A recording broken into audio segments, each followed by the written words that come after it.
గొర్రెల స్కామ్లో నలుగురు నిందితులను విచారిస్తున్నారు ఏసీబీ అధికారులు. నిందితులను 3 రోజుల కస్టడీకి ఏసీబీ కోర్టు పర్మిషన్ ఇచ్చింది.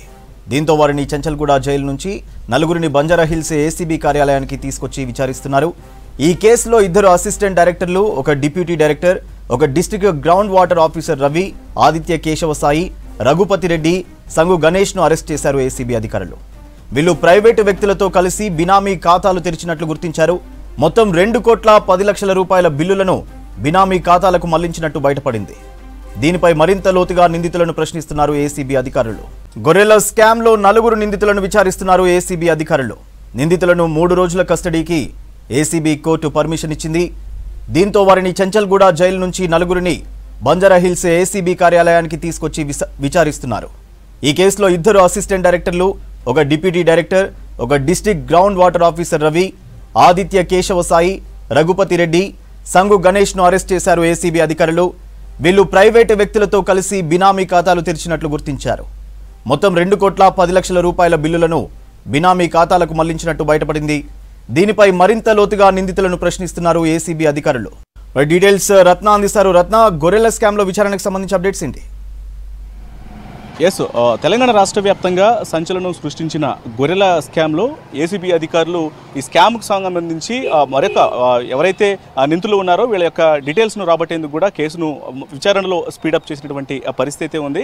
ఇందులో భాగంగానే ఇప్పటి వరకు ఈ స్కామ్లో ఇన్వాల్వ్ అయిన పశుసంవర్ధక శాఖకు సంబంధించినటువంటి అధికారులను ఇప్పటికే వాళ్ళని అరెస్ట్ చేసి రిమాండ్కు తరలించడం జరిగింది. ఇక వీళ్ళని కస్టడీకి తీసుకొని విచారిస్తే ఈ స్కామ్కు సంబంధించి మరిన్ని డీటెయిల్స్ తెలుస్తాయన్న ఉద్దేశంతో ఇప్పుడు కోర్టులో దాదాపు 3 రోజుల పాటు వీళ్ళను కస్టడీకి తీసుకోవడం జరిగింది. కస్టడీకి తీసుకొని వాళ్ళ చెంచల్గూడ జైలు నుంచి వాళ్ళ 11 గంటల ప్రాంతంలో చెంచల్గూడ నుంచి 4 అధికారులను బంజారాహిల్స్లోని ఏసీబీ ప్రధాన కార్యాలయానికి తీసుకొచ్చి ప్రస్తుతం గత 3 గంటలుగా కూడా అధికారులను విచారిస్తున్నారు.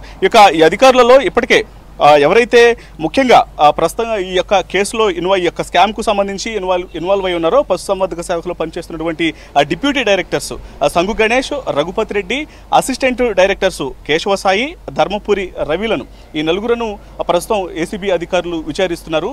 మొత్తం ఈ స్కామ్లో మొత్తంగా 2.10 కోట్లు అంటే 2 కోట్ల 10 లక్షల స్కామ్కు సంబంధించి మొత్తం దాదాపు 10 అకౌంట్లకు యొక్క మనీ అనేది స్కామ్లో మనీ అనేది ట్రాన్స్ఫర్ అయినట్లుగా కూడా ఏసీబీ గుర్తించడం జరిగింది. ఇటు రైతుల యొక్క స్టేట్మెంట్లు, అలాగే కొన్ని బ్యాంక్ స్టేట్మెంట్లు, వాళ్ళకు దొరికినటువంటి బ్యాంక్ స్టేట్మెంట్లు మొత్తాన్ని కూడా తీసుకొని అసలు యొక్క స్కామ్కు సంబంధించి దీని వెనకాల ఎవరెవరు ఉన్నారు, గత బీఆర్ఎస్ గవర్నమెంట్లో ఉన్నటువంటి ఈ యొక్క స్కామ్కు పాల్పడినటువంటి రాజకీయ నేతలు ఎవరున్నారు, దీని అంతటికి సంబంధించి అధికారులను ఎవరు ట్రాప్ చేశారు, ఈ యొక్క మొత్తం కీ రోల్ ఎవరు పోషించారు, ఈ యొక్క స్కామ్కు సంబంధించినటువంటి వివరాలను కూడా ప్రస్తుతం ఏసీబీ అధికారులు ఇటు పశుసంవర్ధక శాఖ అధికారుల నుంచి కూడా రాబడుతున్నటువంటి పరిస్థితి ఉంది. మరోవైపు కొంతమంది ఎవరైతే అకౌంట్లు వాళ్ళని అకౌంట్లు తీసుకోవడం జరిగిందో ఆ అకౌంట్లకు సంబంధించి కూడా బ్యాంక్ హోల్డర్స్ అయినటువంటి హిమజ మల్లా, అలాగే నవాజు అకౌంట్లకు సంబంధించి కూడా వాళ్ళ అకౌంట్లలో ఎంత మనీ అనేది ట్రాన్స్ఫర్ అయింది, ఎప్పుడు ట్రాన్స్ఫర్ చేశారు, దీని అంతటికి సంబంధించినటువంటి పూర్తి వివరాలను కూడా ఏసీబీ అధికారులు రాబడుతున్నారు. ఈ విచారణ అంతా కూడా జాయింట్ డైరెక్టర్ సుధీంద్ర ఆధ్వర్యంలో జరుగుతోంది. సో మొత్తం గత 3 గంటలుగా కూడా ఇప్పటికే ఈ యొక్క స్కామ్కు సంబంధించి గొర్రెల స్కామ్కు సంబంధించి అనేక కీలక ఇన్ఫర్మేషన్ కూడా ఇప్పుడు నిందితుల నుంచి కూడా రాబడుతున్నటువంటి పరిస్థితి ఉంది. మరోవైపు గొర్రెల స్కామ్తో పాటు ఈ మధ్యనే ఆవుల స్కామ్కు సంబంధించి కూడా ఆవుల పథకంలో జరిగినటువంటి అవకతవకలు వెనుక కూడా ఎవరెవరున్నారు, దీని అంతటికి సంబంధించి ఇప్పటి వరకు ఎంత మొత్తంలో స్కామ్ అనేది జరిగింది, ఈ డీటెయిల్స్ ని కూడా ప్రస్తుతం ఈ అవినీతి అధికారుల నుంచి కూడా ఇటు ఏసీబీ అధికారులు రాబడుతున్నారు. మొత్తానికి రాష్ట్ర వ్యాప్తంగా సంచలనం సృష్టించినటువంటి ఈ గొర్రెల స్కామ్ కేసులో ఏసీబీ అధికారులు స్పీడ్ చేశారు. ఇప్పుడు ప్రస్తుతం విచారిస్తున్నటువంటి 4 అధికారులని 3 రోజుల పాటు విచారిస్తే ఖచ్చితంగా మరికొంతమంది అధికారుల పేర్లు కూడా బయటకు వచ్చే అవకాశం ఉంది. దీని వెనుక ఉన్నటువంటి పొలిటికల్ ఇన్వాల్వ్మెంట్, పొలిటికల్ లీడర్స్ యొక్క ఇన్వాల్వ్మెంట్, ముఖ్యంగా గత ప్రభుత్వంలో మొత్తంగా ఈ యొక్క స్కామ్ కు ప్రధాన కారణమైనటువంటి నేతలు ఎవరో తెలిసే అవకాశం ఉంది. కాబట్టి ఏసీబీ అధికారులు ఈ కేసును స్పీడప్ చేసి ప్రస్తుతం ఇప్పుడు కస్టడీకి తీసుకున్నటువంటి 4 అధికారుల నుంచి కూడా పూర్తి సమాచారాన్ని రాబడుతున్నారు.